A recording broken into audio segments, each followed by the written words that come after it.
陈皮的功效在《本草纲目》中详细的记载着，陈皮能泻能燥，心能散，温能和，其治百病。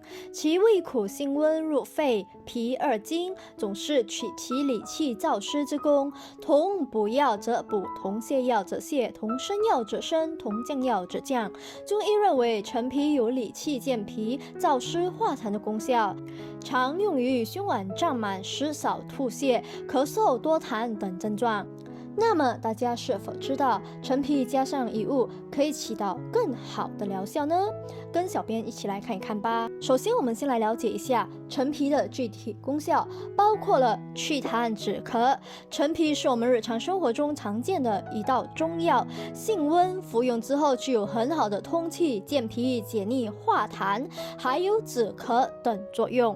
如果咳嗽、痰多、食欲不振或者消化不良等胃部疾病的时候，将适量的陈皮泡水喝，可以很好的促进身体恢复健康。此外，陈皮还可以防止晕车、胃痛、养颜、美容、清肠道等功效。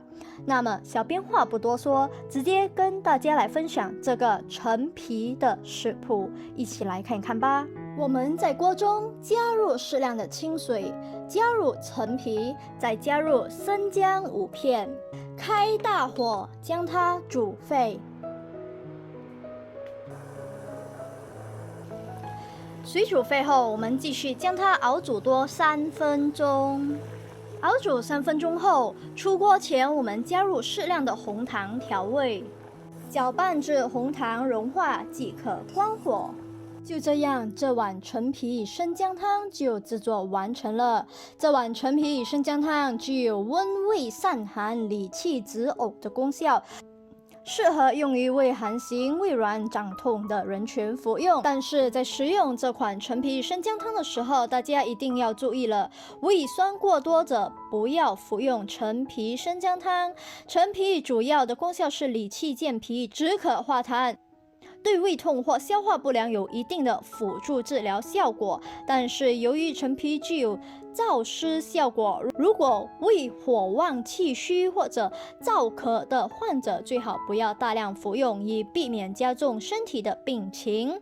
再来，陈皮性味辛温偏燥，因而不适合体质阴虚或者气虚的人服用。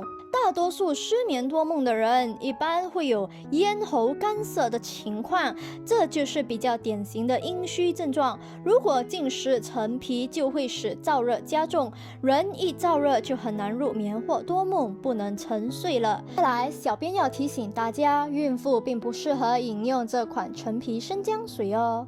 一般情况下，小编建议大家1周服用1次陈皮生姜水即可，千万不要过量服用。今天小编就分享到这里，希望大家对陈皮生姜汤的制作方法都有所了解了。